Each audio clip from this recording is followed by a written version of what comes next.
Today I'm going to explain exactly why the Mophie juice pack is exactly the same as this delicious ice cold sugary can of Coke. Are you ready? One is filled with delicious sugary promise and the other is filled with battery powered recharge promise. But like a can of Coke, once you've opened and drunk the delicious can of Coke, all you're left with is an empty can that you just want to get rid of.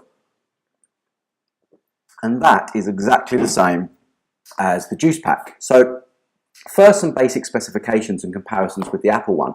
This one will give you around 1840 milliamps of power versus the Apple's 1877. This weighs 76.1 grams and the Apple one is 102 grams. So this claims to be a little bit lighter. It's about 8 hours of extra talk time, and on Apple's website when you look at their battery case it says 25 hours, but that's a little bit confusing because they list the phone plus the battery case in one sort of measurement. So you're thinking, oh, does it give me an extra 25 hours? It doesn't, it just adds up the total amount. So it looks like it gives you a bit more, but actually it's around about the same. And they say the Apple one will charge to 81% of your battery, and this one will claim to give, the Mophie one will claim to give you 60%. In my practice, this actually gave me 64% from 0, so that's actually pretty good. Now, I went from Sunday afternoon at 1 p.m. all the way to Wednesday morning with a new juice pack and a brand new iPhone 6s with a brand new battery. So 8:30 on Wednesday morning is when my iPhone finally ran out of juice. So that's actually pretty good, but really what that means is that a new iPhone will take you from 100% plus 64% from Sunday afternoon all the way to Wednesday morning. So the juice pack is kind of irrelevant at that point. It was just functioning as a battery. And that's sort of the problem. So this is my trusty iPhone 6s with its normal Apple leather case on. And the problem was that whilst my phone's in the case and everything's fully charged, it's full of the promise of me being able to go longer. But once my iPhone had run out and I'd used this to actually do the recharge, I didn't want this on my phone anymore. It was useless to me. It was just an empty case. I just wanted to take it off. So what was the point? Whereas the Apple one will actually sort of charge both at the same time and you feel like it's a bit more integrated. So that's kind of a bit pointless. It's actually not, when you look at them side by side, I'll show you there, it doesn't actually seem too much thicker. And I think it's only like 64 mil, what does it say on the specs? Something like that. It's not really too thick, but it sort of feels thicker. And when you put them side by side, it doesn't notice. But once you've actually taken off the phone,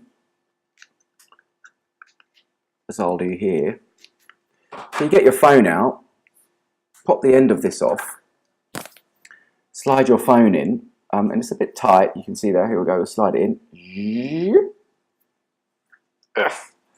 Once it's in, and then pop the top back on.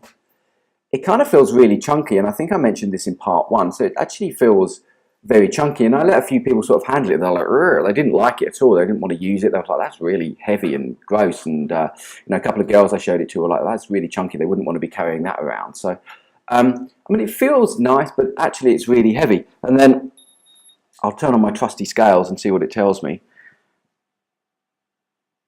So it actually weighs, so it's 228 grams, 225 grams all up with the case.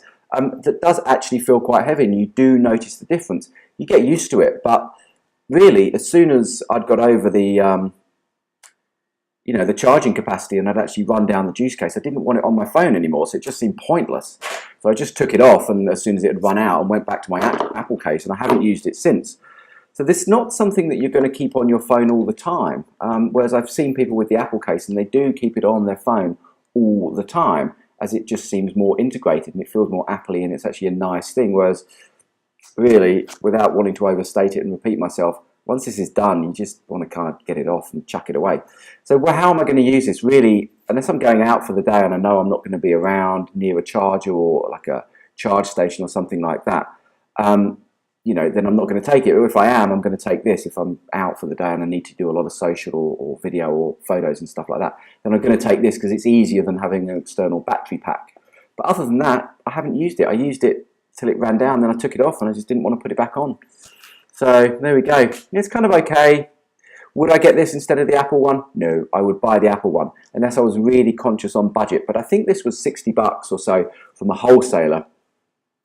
But I think retail, it's actually really close to the price of the Apple one. So I would probably still get the Apple one, even though you have the advantage of the micro USB port on here. And you can sort of have the option then of being able to charge through Lightning or micro USB if you really needed to. But honestly, is that really actually going to be a thing? Maybe. I'd buy the Apple one. This is great, but no, definitely get the Apple one. See you next time.